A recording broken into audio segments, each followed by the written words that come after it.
তখন সবাই না বুঝে হাসে। আমার কান্নাটা মিলিয়ে নেয় যে বাচ্চা সুস্থ আছে, কিন্তু আমি কেঁদেছিলাম ভগবান তোমাকে বলে।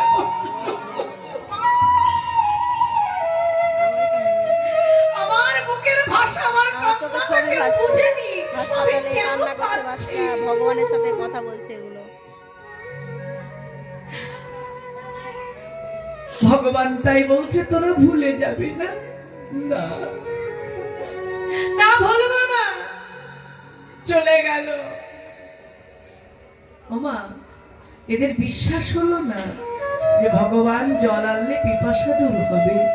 ভগবান কি না দিয়েছে বলো আমাদের, যিনি প্রতিটি জীবের আহার জুগিয়ে দিচ্ছেন। ওই যে মাতৃগর্ভে আহার জুগাচ্ছেন, তাই তো নাকি? গর্ভের ভিতরে কি পাচ্ছে?